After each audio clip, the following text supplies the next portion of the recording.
Let me tell you something nobody talks about in those glossy omegaverse documentaries they air on late-night television. Scent suppressants taste like chalk, burn like regret, and cost more per month than my rent. And I've been swallowing them every single day for 8 years. 8 years. Not because I'm ashamed of what I am. I stopped being ashamed somewhere around year 3, right after I watched my former pack leader auction off 4 omegas to rut contract bidders like they were livestock at a weekend market. I swallow them because the alternative is worse.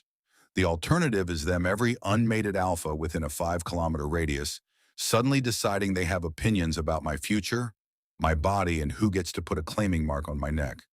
No thank you. Hard pass. Absolutely not. My name is Shinji Wu. I am 23 years old. I work as a junior archival assistant at the Daegu Institute of Pack Law and Governance. I make decent money. I own exactly one houseplant. Her name is Bora, and she's thriving, and I have not been scented by a single alpha in 8 years. Life is good. Life was good. Then the Alpha King walked into my archive room on a Tuesday, and everything I built fell apart in about 4 minutes flat.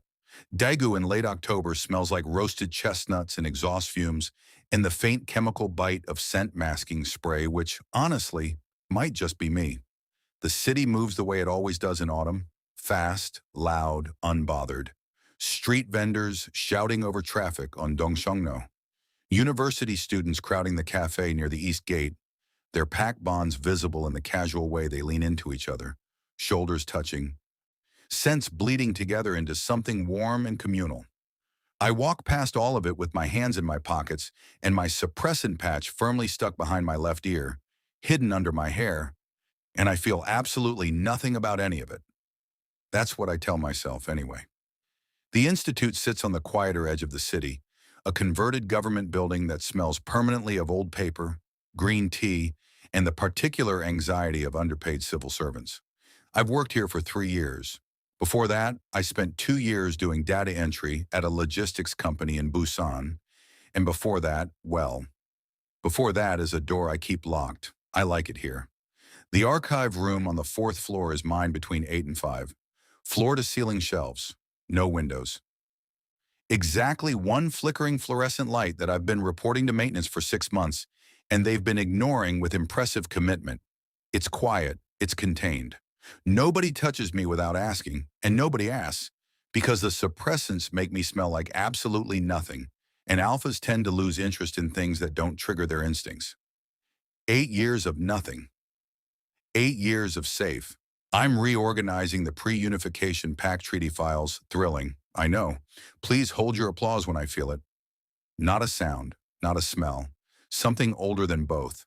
My psychometry doesn't announce itself. It never does. One second I'm handling a sealed document envelope, and the next second I'm somewhere else entirely standing in a memory that isn't mine. Cold stone floors under bare feet. The sound of rain against high windows, and a voice low and exhausted saying, "I don't want a contract. I never wanted any of this." Then it's gone. I blink. I'm back in the archive room. The envelope is shaking slightly in my hands. No, I'm shaking slightly. I set it down carefully and press my palms flat against the desk until the static clears. This is the part of my life I don't list on my resume. Every object carries a history. Most people just can't hear it. I've been able to since I was 15, the same year my designation presented, and my entire extended family suddenly started looking at me like I was a problem that needed solving. The psychometry was the one thing I kept, quietly, carefully, because a reading omega with a psychic ability and no pack affiliation is exactly the kind of thing that makes powerful alphas nervous. And nervous alphas make terrible decisions. I flip the envelope over. The return seal is embossed with a crest I recognize immediately, a wolf mid-stride beneath a geometric crown, the office of the Alpha King. Oh no, I drop it like it burned me, which, psychometrically speaking, it kinda did. The thing about working at the Institute is that it occasionally intersects with high-level pack governance. Occasionally meaning rarely, meaning once every few years, meaning I have spent 3 years here specifically because the high-level governance people generally stay in Seoul where they belong. Apparently today is different. I hear them before I see them, heavy footsteps in the corridor, the kind that come from people who've never once wondered whether they had the right to take up space. Two, maybe three sets. And beneath the closed door, something else. Scent. Even through my suppressants, even through the chemical, nothing I've wrapped myself in so carefully for 8 years, something gets through, like trying to block sunlight with a piece of paper. Pine resin and rain-soaked stone, cold air before a storm. Something that bypasses my nose entirely and hits somewhere much more inconvenient. My wolf, who I have successfully ignored since roughly year 2 of suppressants, lifts his head from whatever dark corner of my subconscious he's been napping in. No, I tell him firmly, absolutely not. Go back to sleep. He does not go back to sleep. The archive room door opens. The man who steps through is tall, broad-shouldered, wearing a dark coat that probably costs more than my annual salary. His jaw is sharp. His eyes are that particular shade of black that stops being just a color and starts being something closer to a warning. Behind him, two aides in institutional gray look like they would genuinely rather be anywhere else on Earth. He scans the room once the shelves, the flickering light, the filing system I keep meaning to digitize, and then his gaze lands on me. Lands, stays. I become very interested in the document in my hands. Shinjiwoo? His voice is the auditory equivalent of that scent, low, deliberate, the kind of voice that expects rooms to rearrange themselves around it. Depends, I say without looking up, on who's asking and what they broke. One of the aides makes a sound like a man watching a slow-motion disaster. The Alpha King of all Korean Pac territories tilts his head exactly 2 degrees. My name is Seo Kangjun, he says, and I need access to the restricted pre-unification Omega rights files. I finally look up. He is unfortunately even more insufferable to look directly at. Those files, I say pleasantly, are restricted. I'm aware. To everyone. Including the Alpha King? I smile at him. Especially the Alpha King. That's rather the point of Omega rights documentation, don't you think? The aide on the left looks like he's reconsidering his entire career path. Seo Kangjun looks at me like nobody has said no to him in a very long time. And somewhere behind my left ear, under my hair, pressed against my skin, my suppressant patch chooses this exact moment to begin peeling off. Oh, my wolf says, deeply delighted. Here we go. He didn't know what I was yet. But the way his eyes darkened in that next breath, I think his wolf already did. My wolf says, here we go, and I say absolutely not, and neither of us wins because the patch behind my ear gives one final, treacherous curl and detaches completely. I feel it happen, that microscopic shift, like a door quietly unlocking in a house you thought was sealed shut. For exactly 3 seconds, nothing happens. Then Seo Kangjun's nostrils flare. It's subtle. The average person would miss it entirely. But I've spent 8 years studying alphas the way other people study weather patterns for survival purposes, and I catch it. The barely there pause. The slight tension that moves through his shoulders like a current. His eyes don't change, but something behind them does. He caught it. Even 3 seconds of unmasked scent was enough. I smile wider and pray to every god currently accepting requests. The restricted files, I say, keeping my voice completely level, require a formal access petition submitted through the Institute's Legal Compliance Office on the 2nd floor. They're open until 4. It's currently... I glance at the clock on the wall. 3:52. You might want to run. The aide on the right actually takes a step toward the door. Seo Kangjun does not move. What's your name again? He says. Quiet, measured. The tone of a man who has just noticed something and is deciding very carefully what to do about it. I already told you, Shinjiwoo. I set my document down and reach casually toward the back of my ear, pressing the patch back against my skin with 2 fingers. Smooth, natural, like I'm just fixing my hair. Junior archivist, 4th floor, very busy. Lovely meeting you. He watches my hand. My stomach drops approximately 6 floors. You're suppressed, he says. Not a question. I have allergies, I say. That's not what that was. Daegu has very aggressive pollen in autumn. It's October. Late blooming season. I smile at him pleasantly. Very tragic. The doctors are baffled. One of the aides coughs into his hand. I think it might be covering a laugh. Smart man. I respect him. Seo Kang-jun takes one step closer, and the entire room temperature seems to shift. That scent rolls forward again, pine and cold stone, and something underneath that I refuse to name, and my wolf presses against my ribs like he's trying to physically walk out of my body toward this man. Sit down, I tell him. He smells like ours, my wolf says, with the calm certainty of someone who has done zero research and has no concerns whatsoever. He smells like trouble, I correct. Same family, different outcome. How long? Seo Kang-jun asks. I blink. Excuse me? The suppressants? His voice drops slightly. Not soft exactly. More like the volume control on something genuinely dangerous. How long have you been on them? And there it is. The question every alpha eventually circles back to, dressed up in different clothes. Concern, curiosity, authority. It all leads to the same place, some version of why are you hiding, and some version of let me decide if that's allowed. I have answered this question before. I have a whole wardrobe of answers. Comfortable ones, deflecting ones, the ones that make alphas feel satisfied enough to stop pushing. I look at Seo Kang-jun and select none of them. With respect, I say, that's a deeply personal medical question, and you've been in this room for approximately 4 minutes. I tilt my head. Do you ask everyone about their prescriptions this fast, or am I special? Something moves across his face. There and gone. If I had to name it, I'd say it was the specific expression of a man who is not used to being spoken to, like this, and is currently deciding whether he finds it offensive or interesting. The pause stretches. Interesting, he says finally, mostly to himself. Deeply unfortunate, I think. He turns then, half toward the door, and I let out a breath so quietly it barely exists. Dismissed. Good. Wonderful. I'll replace the patch properly at lunch. File this entire interaction under things we don't think about.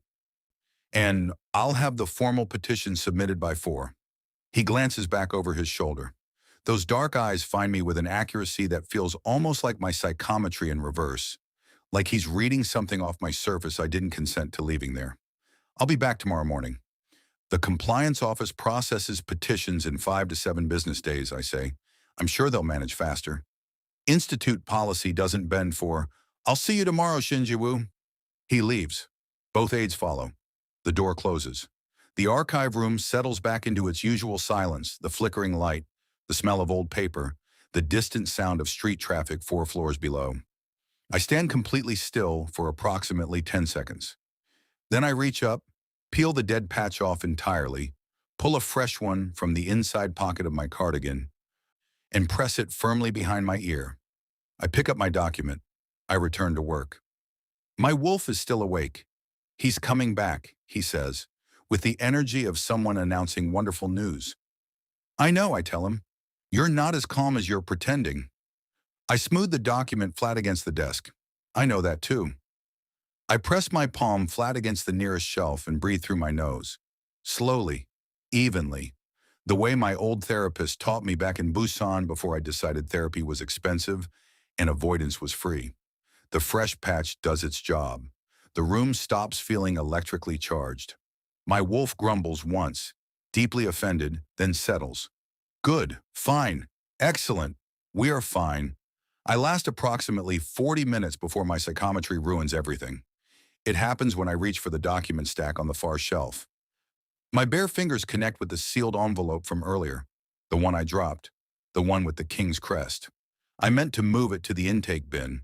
Instead, my hand lands directly on the wax seal, and the archive room dissolves. Cold corridor. Stone walls.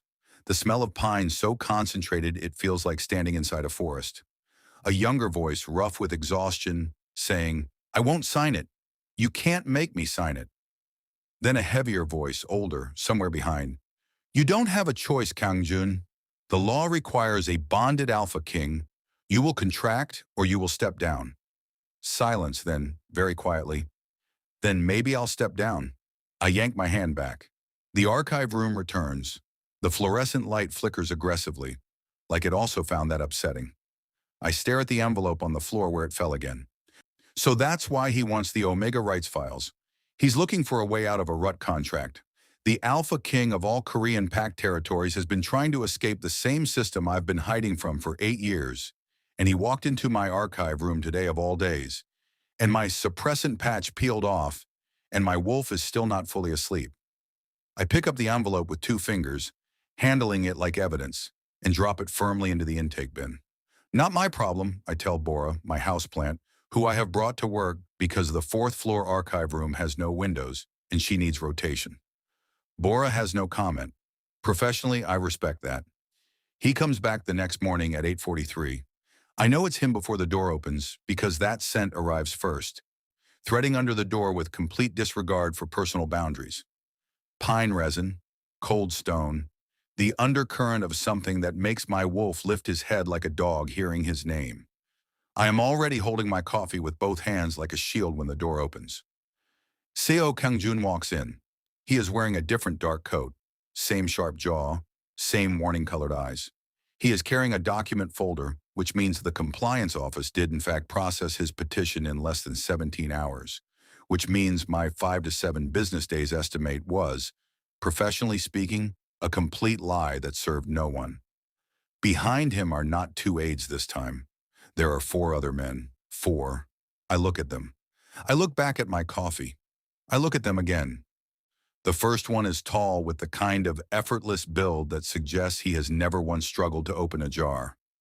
Broad shoulders, a mouth set in a permanent, almost smirk, dark hair pushed back carelessly. His scent reaches me a half-second after Kang-jun's. Cedarwood and smoke. His eyes do a slow sweep of the room and land on me with the particular energy of someone who finds most things mildly amusing and has just found something more interesting than most things. His name comes to me before anyone says it. Not from psychometry, from 3 years of institute gossip.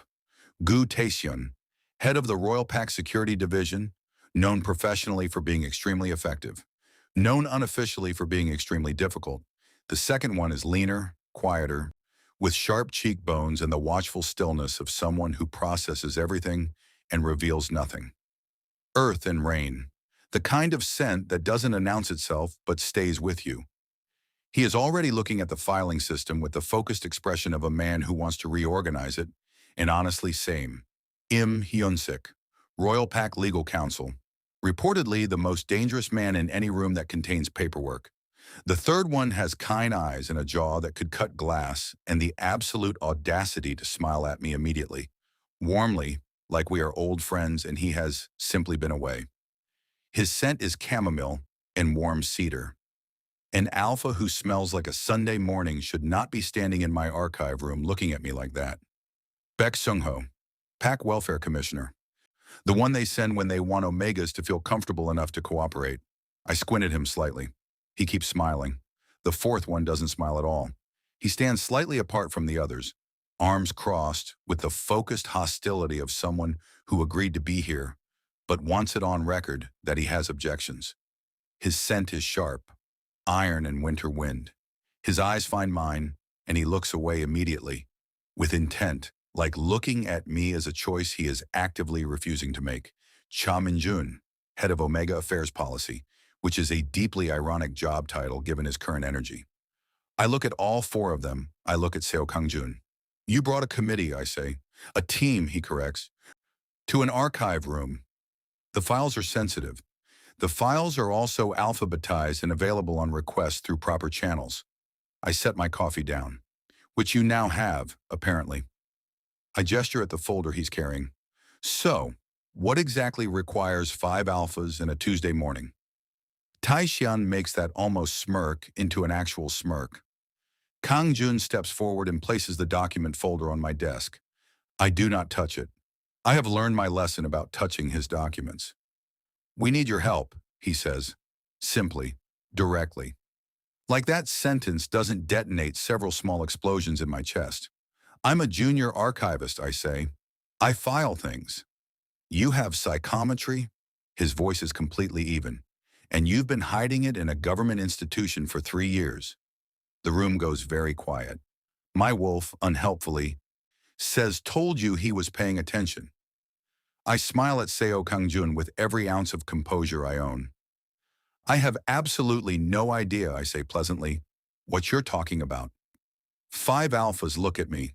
I look back at all 5 of them with the peaceful expression of a man who has never once in his life touched an object and watched 8 years of someone else's grief pour through his fingers like water. Kang Jun reaches into his coat pocket and places a second item on my desk beside the folder. It is a photograph. Old, slightly water damaged at the corner. A group of 7 omegas standing outside a building I recognize immediately because I spent 2 years pretending I didn't.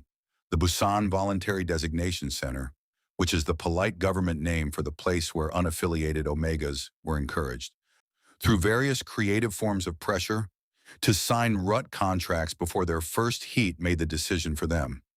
I was 17 when I walked out of that building without signing anything, which at the time felt like victory, and in retrospect was simply the opening move of a very long game.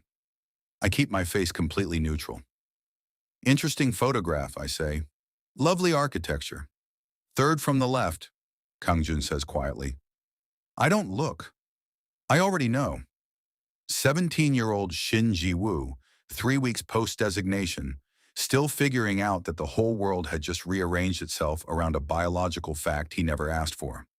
Skinny, scared, pretending very hard to be neither. What do you want? I ask. The pleasantness is gone from my voice. Not hostile, just direct. I am tired of the careful approach, and apparently so is the morning. Kang Jun pulls out a chair from the corner of the room, the one I use for stacking overflow files, and sits down like he was invited. The other 4 arrange themselves in the remaining space with the practiced ease of men who are used to occupying rooms together. Taechun leans against the shelf nearest the door. Hyunsik opens a notebook. Seungho finds the one clear corner of my desk and perches on it, which is genuinely audacious, and I respect and resent it equally. Minjun stays standing near the window, arms still crossed, eyes on the floor. 3 weeks ago, Kangjun begins, a series of pre-unification documents went missing from the National Pack Registry in Seoul, specifically the original Omega Autonomy Accords. The ones that legally cap the number of RUT contracts any governing body can enforce per calendar year. I know those documents. I have handled copies of them.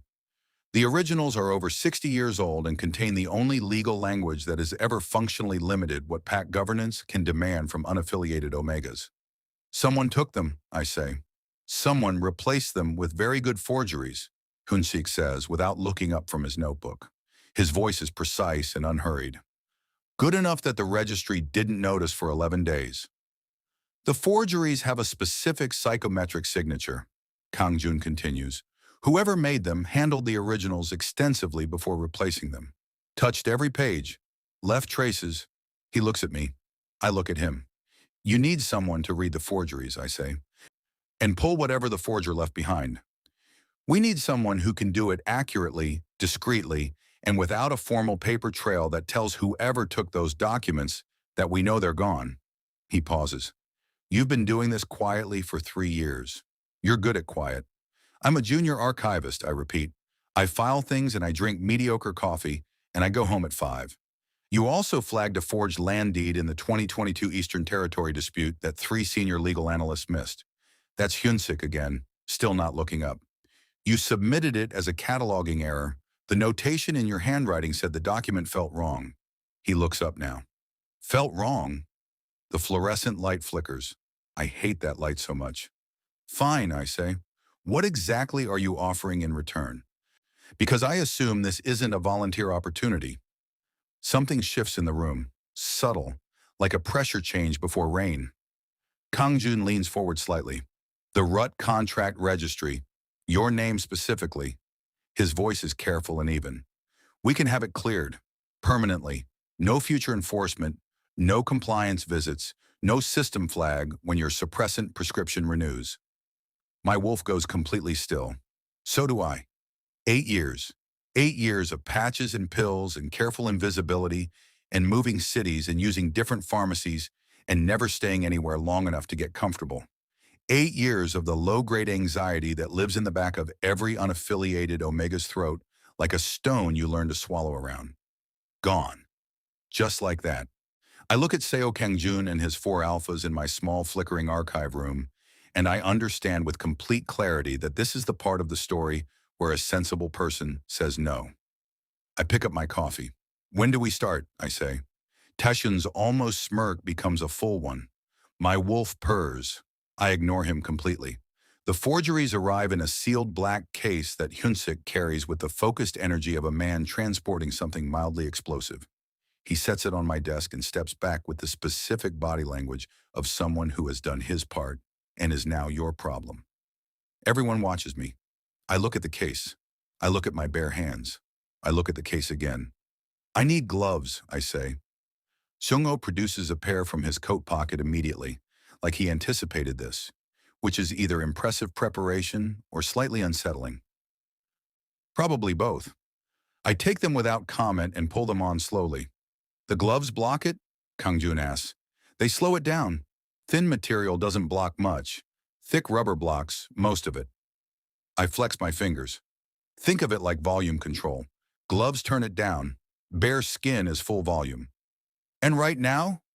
Right now, I'm at a manageable level. I open the case, which means everyone stop talking so I can concentrate. Minjin makes a sound from his corner, not quite a scoff. More like the vocal equivalent of an eye roll. I file it away for later consideration. The forgeries are 8 pages, cream paper, slightly aged, convincingly textured. Someone spent real time on these. Real skill. I pick up the first page with both gloved hands and close my eyes. Even through the gloves, it hits fast. Fluorescent light. Not mine, a different one. Whiter and colder. The smell of chemicals and paper pulp. Hands moving quickly, confidently across a surface. Not nervous hands. Practiced ones. Someone who has done this before. Then a flash of something else. A phone screen, a name on it. The name dissolves before I can read it clearly, but the emotion attached to it lands clean and sharp in my chest. Satisfaction. And underneath that, something colder. Contempt. I set the page down. Whoever made these wasn't hired for the money, I say. They believed in it.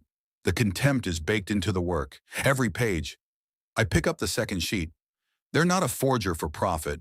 They're a forger with a position. A position on what? Hyunsik's pen is moving. On omegas. I keep my eyes closed. Specifically on the accords. They think the caps are unnecessary. Inefficient. Another flash. Cold light again. A desk covered in papers. A window overlooking something urban, high up, expensive view. They work somewhere with a good view and bad politics. That narrows it to approximately 400 people in Seoul, Tishan says dryly. Then I hope you like narrowing, I say. I work through the remaining pages slowly. The room stays quiet. Even Minjun uncrosses his arms somewhere around page 5, which I notice peripherally and choose not to acknowledge because it would ruin the atmosphere. By page 8, my head is starting to ache the way it always does after extended reading. A low throb behind my eyes, like my brain is politely requesting I stop using it as a supernatural filing system. I pull the gloves off and press my fingers against my temples. The desk shifts slightly as someone sits beside me. Close, not touching, but close enough that warmth radiates from the proximity. I open my eyes. Kong Jun is sitting in the overflow chair he pulled up earlier, now positioned next to my desk rather than across from it. He is holding a small paper cup of water from the hallway dispenser. He holds it out. I stare at it for a moment. I'm fine, Aran, I say. You've gone pale, he says, matter of fact, not coddling. I'm always this color. Ji Woo. My name in his mouth without the honorific hits differently than it should. I take the water. I drink it.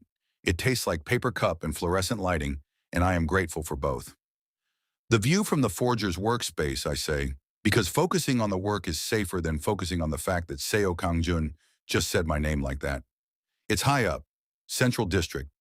The kind of office that has a view because the view is part of what you're paying for. I wrap both hands around the empty cup, and there was a scent in the memory, under the chemicals, faint but consistent. Whose? Kangjun asks. I look at him. His expression is careful and still and watching me with the same accuracy as yesterday. That quality of attention that feels less like being seen and more like being read. My suppressant patch is firmly in place. I checked it twice this morning and once in the hallway before they arrived. He shouldn't be able to catch anything, but he is sitting close enough that I can feel the warmth of him. And my wolf is awake again, and the ache behind my eyes is making me less careful than I should be. It was an alpha, I say quietly. Someone your team already knows. The room temperature drops 2 degrees. Tae-Hyun stops smiling. Minjin looks up from the floor for the first time since he arrived. And Kang-jun, very slowly, leans forward. "Show me the page," he says. My bare fingers brush his as I reach for it. The flash that comes is not from the forgery. It is from him. Immediate and uninvited and devastating. Cold corridor, rain on high windows. A voice saying, "I never wanted any of this." And underneath every word, aching and unspoken. "I just want someone who chooses me first." I pull my hand back. My heart is doing something extremely inconvenient. "Sorry," I say, very quietly. Kang-jun looks at my face. "What did you see?" he asks. I look at the forgery on the desk between us. "Nothing useful," I tell him. We both know that's a lie. Kang-jun lets it sit there between us for exactly 4 seconds. I count them. When you have spent 8 years measuring the distance between what alphas suspect and what they can prove, you get very good at counting seconds. Then he picks up the forgery himself, barehanded, and looks at it like the paper owes him answers. I watch his jaw tighten. "The scent you caught," he says, "in the memory. Describe it." "I already said it was someone your team knows." "Describe it anyway." I lean back in my chair. The headache is still present, doing its usual post-reading commentary behind my eyes. Sandalwood, something metallic underneath. The kind of scent that's been around bureaucratic spaces so long, it's absorbed the atmosphere. I pause. Expensive cologne on top. The kind people wear to compensate for something. Hyunsik's pen stops moving. I look at him. His expression hasn't changed, but his shoulders have done something subtle and telling. A shift so small that most people would miss it entirely. I am not most people. "You know who that is," I say. Hyunsik looks at Kang-jun. Kang-jun looks at Hyunsik.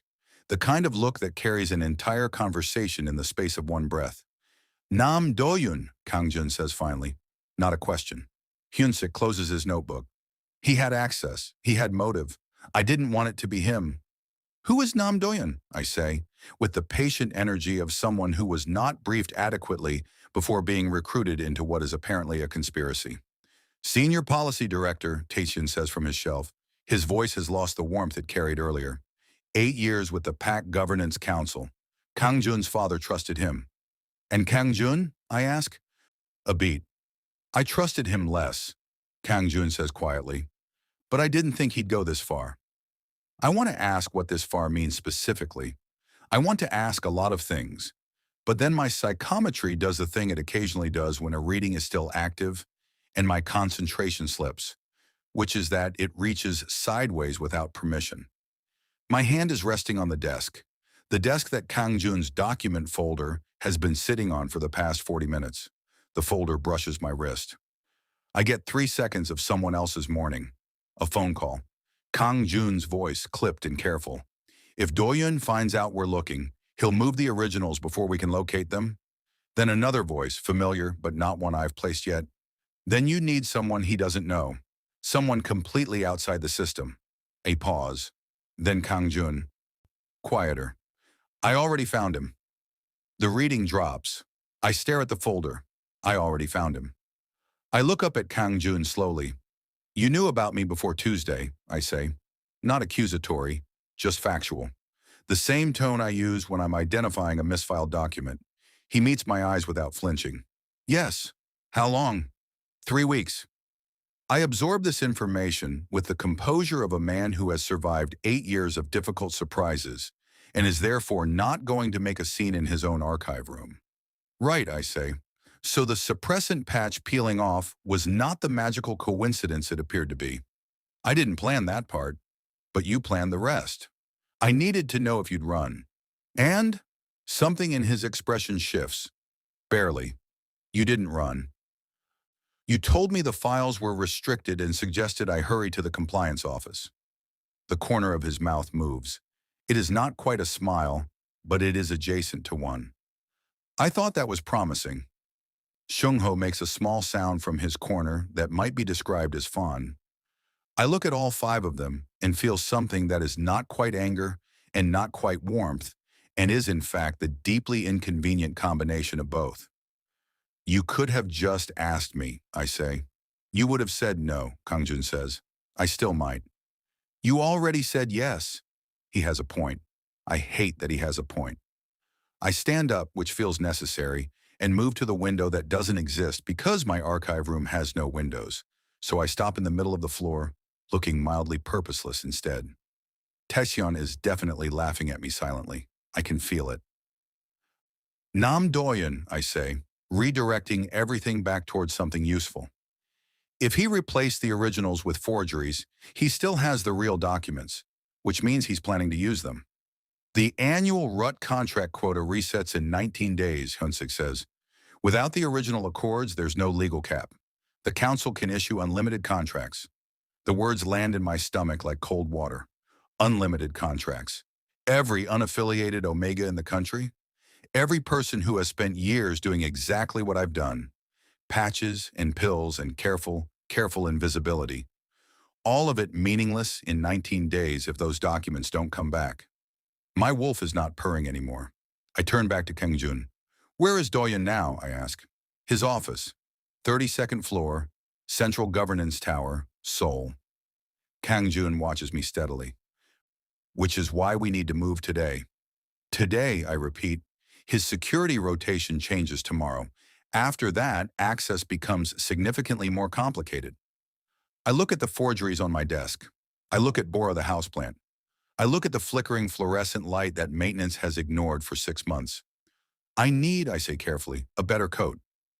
Taeyeon pushes off from the shelf and grins at me properly for the first time. Finally, he says, let's go. The coat Taeyeon produces is black, fitted, and almost certainly costs more than my monthly suppressant budget. He holds it out with the casual generosity of someone for whom price tags are a theoretical concept.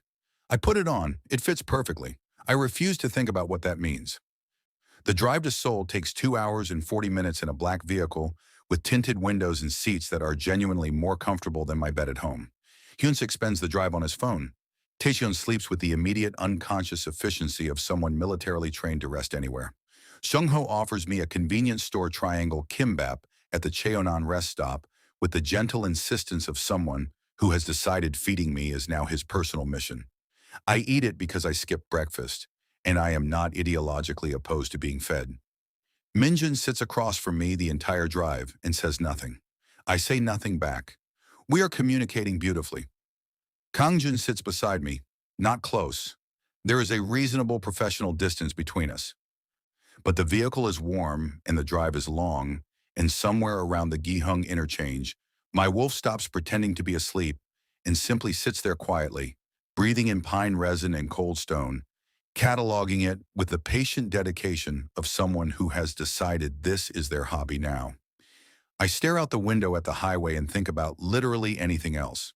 You've never been to Seoul, Kangjun says. Not a question. I've been to Seoul, I say. Not for work like this. I don't usually do work like this. I file things. I watch a passing truck. Or I did, before my Tuesday became whatever this is. He is quiet for a moment. Are you afraid? I consider the question with genuine honesty. No, I say. I'm annoyed. There's a difference. Something in his posture relaxes slightly, almost imperceptibly. I notice it anyway. Good, he says. Annoyed people make better decisions than afraid ones. I'll put that on a motivational poster, I say. Taeyeon laughs in his sleep. I don't know how that's possible, but I accept it. The Central Governance Tower in Seoul is exactly the kind of building that was designed to make people feel small. Glass and steel, 36 floors, the sort of architecture that says power lives here and you do not. We pull into the underground car park and I step out into air that smells like exhaust and ambition and the faint collective scent of several hundred PAC-affiliated government employees. My suppressant patch is fresh, double-checked in the vehicle mirror. I am a smell-free zone. I am a ghost. I am completely fine. The plan, Hyunsik says, gathering us in a tight cluster near the elevator bank, is straightforward. Kang Jun has a scheduled meeting with the Policy Directorate at 11. Standard governance review. Doyen will be present.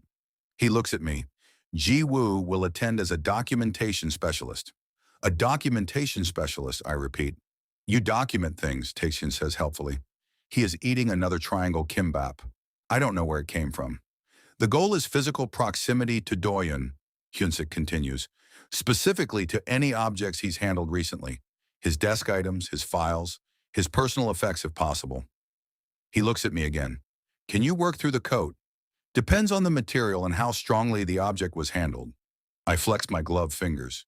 If Doyen spent real time with those documents, the trace will be strong enough to read through a layer or two, but I need contact. At least a few seconds.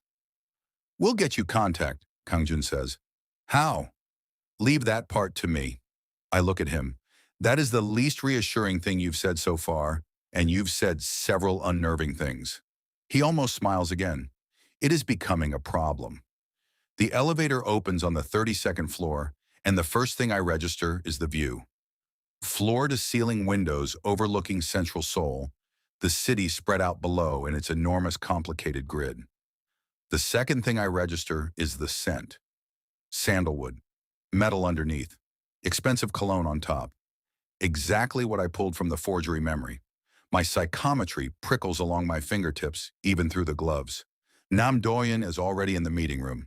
Tall, silver-haired, impeccably dressed, with the particular brand of warmth that powerful people develop specifically to use on other people.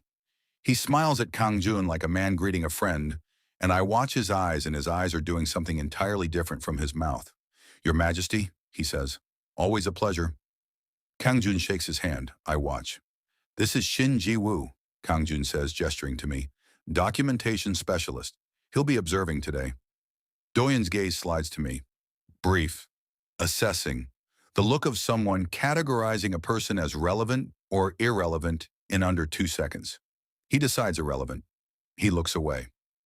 My wolf bristles at being dismissed. I, on the other hand, am thrilled, because irrelevant means invisible, and invisible means I can do my job. I take the seat closest to Doyen's end of the table. The meeting begins. 15 minutes of governance language I only half follow. Kang Jun speaks with the measured authority of someone entirely in control of the room. Doyen responds smoothly, confidently, with the practiced ease of a man who has no idea the person sitting 3 feet away can hear the emotional history of every object he's ever touched. Then Doyen sets his pen down on the table. It rolls exactly 2 inches toward me and stops. I look at it. My gloved hand moves forward casually, naturally, the way you'd stop any rolling object on a shared table. My fingers close around the pen. The 32nd floor dissolves. I am somewhere underground. Stone walls, the smell of dust and old paper. Doyen's hands moving fast across a table stacked with documents. The real ones, the originals, cream paper going yellow at the edges. A location surfaces in the memory, not words but the specific feeling of a place, the weight of it, the smell of it, the particular cold of a basement that doesn't get cleaned often, and a number, not an address, just a number pressing itself into my palm through the pen like a brand. Sub-level 3. This building. The documents are still here. I set the pen down. My heart is going at a speed that is medically notable. I look up and find Kang Jun's eyes across the table already on me with that devastating accuracy. I tap 3 fingers against the table surface once. Then I point down, very slightly, barely a gesture at all. His jaw tightens. He understood. Doyen is still talking. He has no idea what just happened. My wolf, deeply satisfied, finally settles. Good boy, I tell him, just this once. The meeting wraps up 11 minutes later. Kang Jun handles the exit with the smooth efficiency of someone who has been ending conversations gracefully his entire life. Firm handshakes, professional warmth, absolutely zero indication that he just received intelligence via a 3-finger tap from an Omega archivist in a borrowed coat. Doyen walks them to the elevator personally. Old habit of powerful men. Control the exit the same way you controlled the entrance. I'll have the amended report sent by Friday, Doyen says, pressing the elevator button himself like a gracious host. Appreciated, Kangjun says. The doors open. We step in. All six of us. Doyen raises a hand in farewell and smiles his mouth only smile and the doors close, and I exhale for what feels like the first time in 40 minutes. Sub-level 3, I say quietly, the moment the floor numbers start moving. The documents are still in the building. Basement storage. Somewhere cold, not regularly maintained. He didn't move them off-site because off-site creates a transport record. Yunsik is already on his phone. Building schematics, Taishin says, leaning over to look. Sub-level 3 is listed as decommissioned archive storage. Hasn't been formally accessed in 4 years. Which means no active access log, Hyunsik says. Smart. Except now we know, Shungo says. He looks at me with that warm, uncomplicated smile of his, and I have decided it is genuine, which makes it significantly harder to be professionally distant about. Good work, Jiwoo. I touched a pen, I say. Let's not give me a medal yet. The elevator stops at the underground car park level. We file out, moving quickly, falling naturally into a tighter formation. Kangjun's hand finds the small of my back for exactly 2 seconds as he guides me around a concrete pillar, automatic, absent, the kind of touch that happens before the brain approves it. My entire nervous system files a formal complaint. He drops his hand immediately. Neither of us says anything. Taishin and Minjin peel off toward the stairwell that connects to the sublevels. Shungo stays with the vehicle. Hyunsik follows Taeshyun. Kangjun falls into step beside me, and we take the stairs down in silence, our footsteps absorbed by the concrete. Sub-level 3 smells exactly like the memory, cold and dusty and forgotten, the particular atmosphere of spaces that exist on building schematics, but not in anyone's daily awareness. The lights down here are motion activated, and they flicker on reluctantly as we move through, like they resent being woken up. My kind of lighting, honestly. Taishyun and Hyunsik are already working the corridor when we arrive, moving systematically between the storage units. Most are padlocked with standard issue locks. One near the far end has a newer lock, different brand, shinier. Someone installed it recently, I point. Taishyun looks at the lock, looks at Minjun, and Minjun produces a slim leather case from his inner pocket with the resigned efficiency of a man who did not choose this skill set, but has accepted it as his personality now. 30 seconds later, the lock opens. I revise my opinion of Minjun upward by several significant points. The storage unit is small and cold and smells overwhelmingly of aged paper. Metal shelving units line the walls, most holding dusty archive boxes that have not been touched in years. On the lowest shelf, wrapped in a plain brown document sleeve that is aggressively ordinary, is a stack of papers. I cross to it. I crouch down. I pull one glove off. Ji-woo, Kangjun says behind me, a note of caution. I need to confirm they're real, I say. The forgeries were convincing. I have to feel the difference. He is quiet for a beat. Then, okay. I touch the top page with 2 bare fingers. It hits immediately, clean and deep, the unmistakable emotional signature of something genuinely old. Not the sharp recent energy of the forgeries. This is layered, slow, accumulated over decades. Dozens of hands, serious rooms, the specific weight of a document that people argued over and bled for and believed in. The Omega Autonomy Accords. Real, untouched, intact. I pull my hand back and look up at Kang Jun over my shoulder. They're real, I say. Something moves through his face. Relief, complicated and deep, the kind that has been waiting a long time to happen. He crouches down beside me. We are very close in the small cold space. His shoulder is almost against mine. The scent of him, pine and rain-soaked stone, fills the dusty air between us, and my suppressant patch is doing its job. But my wolf is wide awake and has opinions. Thank you, Kangjun says quietly. You already promised me contract removal, I say. You don't need to thank me. I know. He looks at the documents, then back at me. I'm thanking you anyway. I look at his face from this close distance, the sharp jaw, the dark eyes that have been reading me since Tuesday with an accuracy I still find deeply inconvenient. The exhaustion underneath all of it, old and carefully managed, The kind that lives in someone who has been carrying something heavy for so long, they've forgotten what it feels like to set it down. I just want someone who chooses me first. His memory in my hands, his voice from that flash when our fingers touched. My chest does something I am not going to name out loud in a decommissioned basement. The contract they're trying to force on you, I say, carefully, neutrally. The rut contract. Is that what this is really about? He doesn't look away. Partly. And the other part, he is quiet for 3 seconds. The other part, he says, walked into my awareness 3 weeks ago through an institute flagging report and touched a forged land deed and called it a feeling.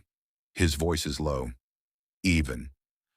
And I drove 4 hours to Daegu on a Tuesday and stood in a room with a flickering fluorescent light and got told the restricted files were especially restricted for kings. My heart is extremely loud in this small space. That's a lot of effort, I say, for a documentation specialist. You're not a documentation specialist. No, I agree. I'm a junior archivist. Ji-woo. Kang-jun. His hand moves.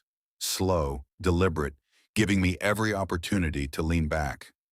His fingers find my jaw. Light, barely there. Tilted toward him with the specific gentleness of someone who is asking without words. My wolf is absolutely insufferable about this. I close the remaining distance first. The kiss is quiet and certain, and tastes like the cold air of sub-level 3, and the particular relief of something that has been waiting longer than it should have. His hand stays at my jaw, careful, unhurried. Mine finds the front of his coat without my full conscious authorization.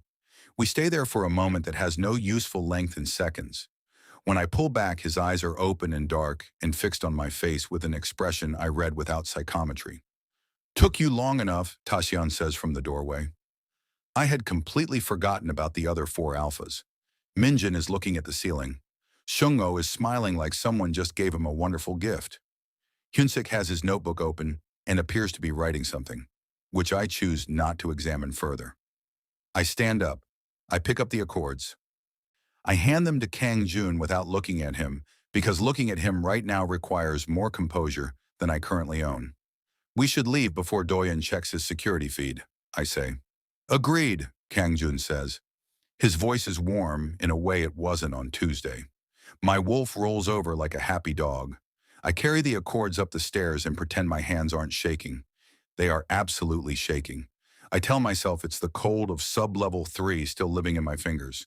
The basement chill, the recycled air, completely reasonable physical responses to a completely unreasonable morning. I tell myself this all the way up the stairwell, through the car park, and into the black vehicle where Shungho hands me a hot canned coffee from somewhere with the quiet efficiency of a man who has appointed himself my personal warmth coordinator. I accept it with both hands. Kang-jun sits beside me again, closer than before, not touching, but the distance between us has changed its quality, the way a room changes after someone finally says the thing that's been sitting in the corner for hours.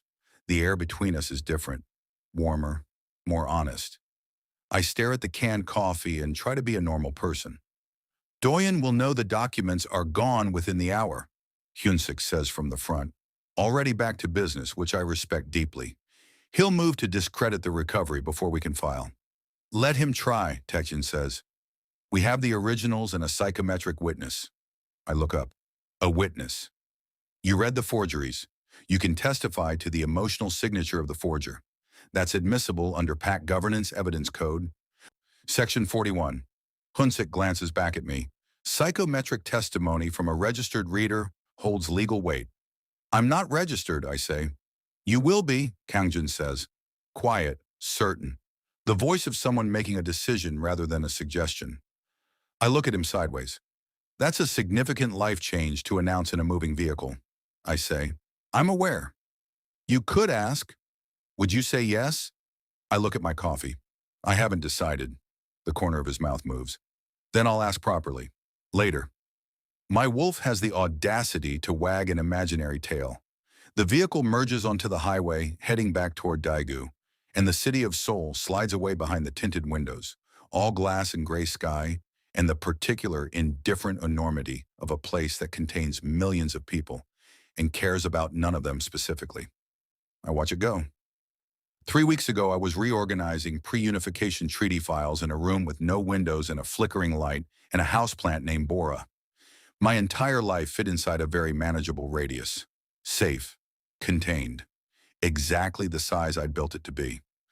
Now I'm sitting in a warm vehicle with 5 alphas, holding recovered documents that protect the autonomy of every unaffiliated Omega in the country, and the Alpha King kissed me in a basement 40 minutes ago and called me by name without an honorific, and my suppressant patch is doing absolutely nothing about the way his scent has settled into the coat I'm still wearing. His coat. I'm still wearing his coat. I look down at it. Pine resin and cold stone, threaded into the fabric, wrapped entirely around me. My wolf makes a sound of deep personal satisfaction. I make a sound of quiet suffering. You're thinking loudly, Kang Jun says beside me, low enough that only I catch it. I think at a normal volume, I say. You're just listening too hard. Possibly, he agrees without any guilt whatsoever. I turn to look at him properly and he is already looking at me. And this close, in the warm light of the vehicle interior, I can see the exhaustion in his face more clearly. The weight he mentioned carrying, the years of contracts and council pressure, and being the alpha king of everything except his own choices. I just want someone who chooses me first. I chose him first. Technically, in the basement. I close the distance. He saw it happen and he is looking at me right now like he is still thinking about it. When this is done, I say carefully, the contract removal, my name off the registry. That still stands. It was never conditional, he says. It stands regardless of anything else. I need you to understand that I've been running for 8 years, I say. I'm not built for... I gesture vaguely at the space between us. I know, he says. I'm difficult. I noticed on Tuesday. I will argue with you about filing systems and restricted access, and probably many other things. I'm looking forward to it, he says, and the warmth in his voice is so undefended and genuine that it goes straight past every careful wall I've built and lands somewhere I wasn't guarding. My chest does the thing again, the unnamed thing. I face forward. I drink my coffee. I breathe slowly through the hum of the highway and the warmth of the vehicle and the scent of him beside me, and I allow myself quietly, privately, one single moment of something that feels dangerously close to peace. The vehicle slows as we hit light traffic near the Cheonan interchange. My phone buzzes. Unknown number. Daegu area code. I frown and answer it. Silence on the line. Then breathing. Then a voice I have not heard in 8 years. A voice I have spent 8 years specifically arranging my life to never hear again. Low. Familiar. The particular cadence of someone who knows exactly how much damage their words carry and chooses to use them anyway. Shin Ji Woo. My blood goes cold. I know where you are. I know what you took. And I know what you're hiding from the king sitting next to you. A pause. Tell him what you really are. Or I will. The call ends. The highway hums beneath us. Seung-ho is saying something to Hyunsuk in the front. Taesyeon is asleep again. The recovered accords sit in their plain brown sleeve on the seat beside Kang Jun's hand. Everything is exactly as it was 10 seconds ago. Except my hands have stopped shaking for an entirely different reason. Kang Jun's voice close and quiet. Ji-woo, what's wrong? I look down at the phone in my hands. 8 years ago, I didn't just run from a rut contract. I ran from something else entirely. Something I buried so deep under suppressants and silence in new cities that I almost convinced myself it wasn't real. Almost. Ji-woo. I look up at him, his dark eyes on my face, reading me with that accuracy I've never been able to block. My mouth opens, closes. The coat smells like him, and I am still wearing it, and I have approximately 4 seconds before the look on my face tells him everything the phone call just told me. I open my mouth again. There's something, I say, that I should have told you on Tuesday. Kang Jun goes very still. The highway stretches out ahead, long and gray and endless. My wolf whispers tell him, and for once I agree, and for once I am absolutely terrified. I'm not just an Omega. One breath. I'm the one they've been looking for. Silence. Then Kang Jun's scent shifts, sharp and sudden. Something new underneath the pine and cold stone. Something I have never caught from him before. Something that sounds psychometrically exactly like the beginning of everything, or the end of it. His hand finds mine in the dark between our seats, and he holds on. And that is where I leave you. Shinjiwoo. 8 years of hiding, one borrowed coat, one truth he almost didn't say out loud, and one alpha king who heard half of it and held on anyway. What happens when he hears the rest? You already know you need to find out. Thank you so much for watching all the way to the end. It truly means everything. If you enjoyed this story, subscribe so you never miss what comes next. And drop a comment below. I read every single one. Did you see that ending coming? See you in the next one.